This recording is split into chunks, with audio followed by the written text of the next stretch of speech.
makakuyop-huyop diha dahil basin unyang mahigop ni mo ng takop ug matuk-an ka diha. Saon na lang. Agree, oy. Hello po mga kahuman mga ka-farson. For today's video po ay magmimix tayo ng pagkain ng ating mga baboy. Tapos na kasi yung pagkain nila mga kahuman mga ka-farson, kaya ngayon ay magmimix tayo. At dahil sila nga ay motherhood ba yun? Agree, oy. Anong tawag ba dun mga kahuman mga ka-farson? Sila po ay magiging nanay na. Agoy, oy. Yung minix pala natin ngayon mga kahuman mga ka-farson ay tahop mais at nilagyan po natin ng developer. 2 sako po ng tahop ng mais yung i-mix natin ngayon mga kahuman mga ka-farson. Ako lang po mag-isa yung nag-mix nito mga kahuman kasi wala po si human natin. Tumakas po si human kasi mag-mix na tayo ng pagkain ng ating baboy. Agoy, oy.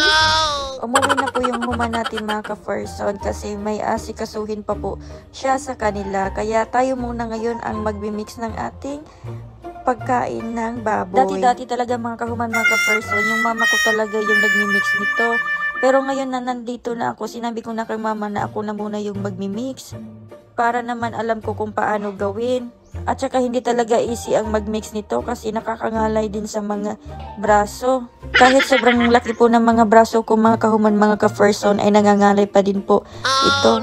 Itong 2 sako po na minix ko mga kahuman mga ka-farson ay siguro pang 2 linggo lang nila ito. Ang lakas po kasi talaga nilang kumain. May isi-share lang po ako mga kahuman mga ka-farson. Noong mga nakaraang linggo po ay halos po dito sa amin ay nagkakasakit. Lalo talagang tinamaan sa amin ay yung pamangkin kong isa. Kasi nga nagka-LBM siya mga kahuman mga ka-farson at tilagnat. Kaya dinala namin siya sa ospital.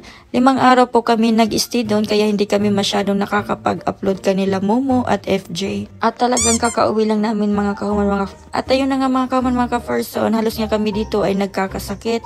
Ako naman po mga kahuman, pagkatapos namin lumabas sa ospital ay nagkasakit din po ako, nagka-LBM at medyo nilagnat po ako ng mga 1 araw. Gawa nga din hindi ako nakakatulog ng maayos sa ospital mga kahuman kasi sobrang iingay din po ng mga kasama namin doon, yung mga bata, iyak ng iyak kasi lahat po ng kasama namin sa isang room mga kahuman, mga ka-farson ay puro po mga bata, 4 po silang pasyente, tapos pagsabay-sabay po silang umiyak lahat. Naku po mga kahuman mga ka-farson ay talagang hindi ka makakatulog.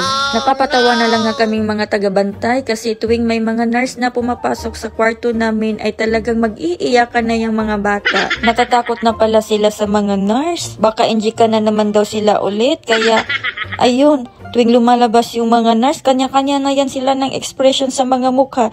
Yung iba galit na galit, yung iba grabe yung titig nila sa mga nurse. Kaya kami talaga napapatawa na lang ay. At saka yung pinaka-the best talaga mga kahuman mga ka-farson ay yung madaling araw.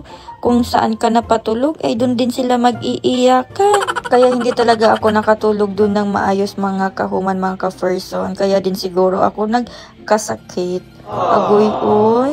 Kawawa naman ako. At saka talagang halos po dito sa amin ngayon ay nagkakasit. Gawa nga din sigurong umuulan tapos may dalang sipon at ubo. Kaya nga mag-ingat tayo lahat mga kahuman mga ka-farson. At yun nga mga kahuman, nung pag-uwi namin dito, mga ilang araw din si FJ naman yung nagkasakit. Bumalik na naman yung hika niya.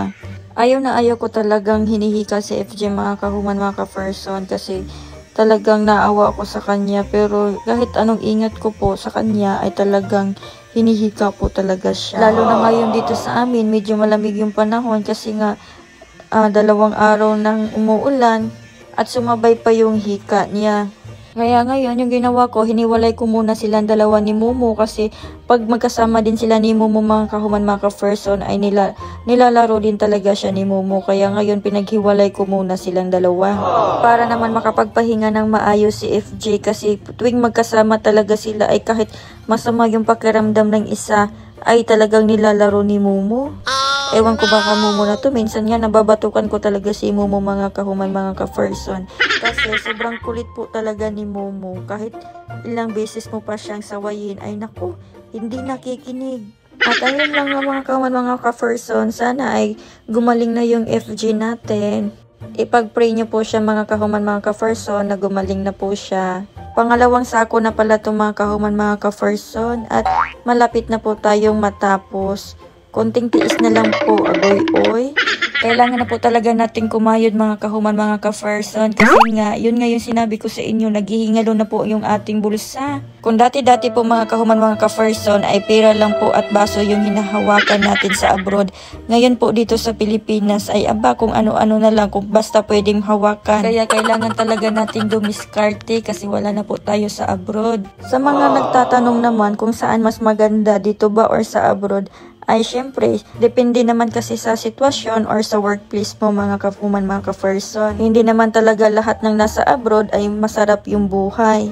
Yung sa amin naman po kasi mga kahuman, mga ka-Ferson ay sobrang toxic po ng environment namin. Lalo na po nagpalit ng management, marami na po nagbago at hindi na po tulad ng dati yung workplace namin mga kahuman, mga ka-Ferson. Kaya nag-decide na po talaga kaming mag-resign. At saka lagi kang high blood dun araw-araw. Halos po talaga araw-araw mga high blood ka. O diba? Sino pa bang may gana magtrabaho dun mga kahuman, mga ka-Ferson?